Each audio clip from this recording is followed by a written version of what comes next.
मंडळी, तुमच्या सर्वांचं पुन्हा एकदा आपल्या चॅनलवर स्वागत करतो। आजच्या व्हिडिओचं नाव आहे ओढ्यावरचं भूत।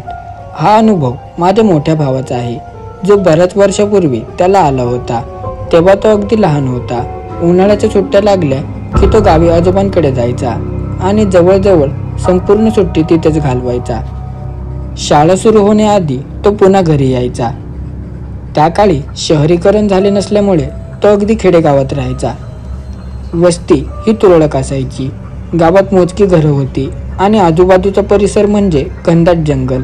चारही बाजूंना गर्द झाडांनी व्यापलेले जंगल आणि त्यात मधोमध ते छोटेसे गाव। दळणवळणाची साधनेही नव्हती।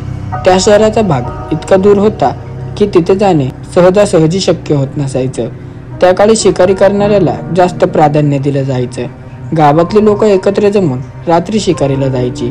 भावाला त्या वर्षी गावी येऊन 2 दिवस झाले होते आणि त्या रात्री माझ्या आजोबांनी शिकारीला जायचा बेत आखला। माझे काका, आजोबा आणि गावातली काही लोक असे सगळे मिळून शिकारीला जाणार होते।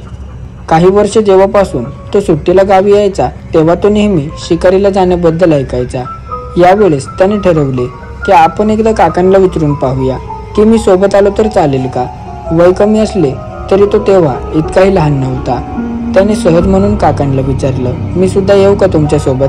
काकाही जास्त विचार न करता हो म्हणाले, पण त्यांनी त्याला बजावून सांगितले, ये आमच्या बरोबर, पण सोबतच राहा। कोणी तुझ्या नावाने हाक मारली, आवाज दिला तर त्याला उत्तर देऊ नकोस।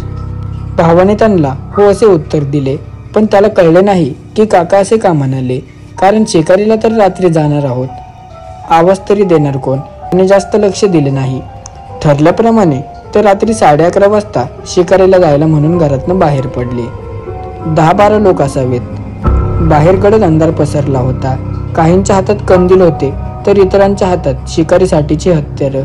साधारण अर्ध्या तासात गाव मागे टाकत जंगलाच्या वाटेवरून ते बरेच आत गेले। माझ्या भावासाठी हा नवीनच अनुभव होता। तो याआधी असे रात्री जंगलात कुठेच गेला नव्हता। भली मोठी झाडं जी रात्री अगदी भयानक वाटत होती। कंदिलाच्या मंद प्रकाशात वाट काढत ते पुढे चालू होते।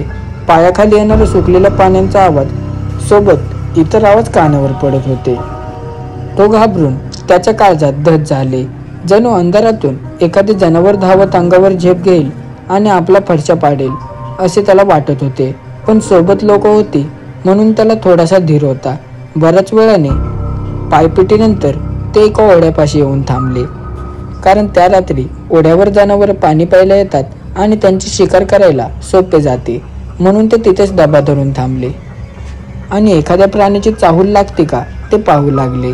अंधारात जास्त काही दिसत नव्हतं, पण पाण्याच्या खळखळण्याचा आवाज स्पष्ट कानावर येत होता। उन्हाळ्याचे दिवस असले तरी त्या ओढ्याजवळच्या परिसरात एक वेगळाच गारवा पसरला होता। अचानक भावाची नजर ओढ्यावरच्या पाण्यावर स्थिरावली। तसे त्यांनी जवळ ठेवलेला कंदील उचलला आणि त्या दिशेने फिरकले। पाण्यात कसलीशी हालचाल जाणवली नाही म्हणून तो त्या दिशेने थोडा पुढे गेला। तिथे काहीतरी होतं, त्याला काहीतरी दिसत होतं जे त्याला आकर्षित करत होतं। नक्की काय आहे हे कळतच नव्हतं। तरीही जणू मोहिनी टाकल्यासारखे तो हळूहळू तिथे खेचला जात होता।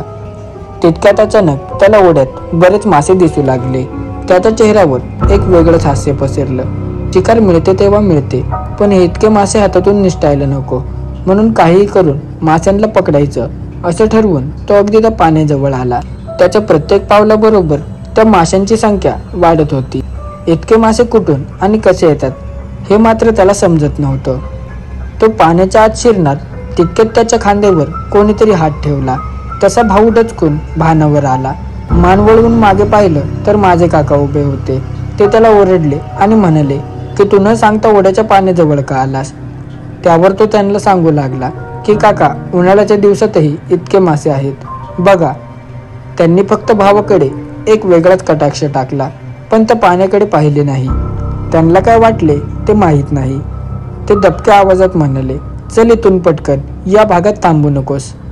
भावाने त्यांच्या डोळ्यात दाटून आलेली भीती हेरली होती। ते थेट आजोबांकडे आले आणि त्यांना भावाला दिसलेल्या प्रकाराबद्दल सांगितले। त्यांनी फक्त काकांकडे पाहिले आणि त्यांना जे कळायचे ते कळून गेले।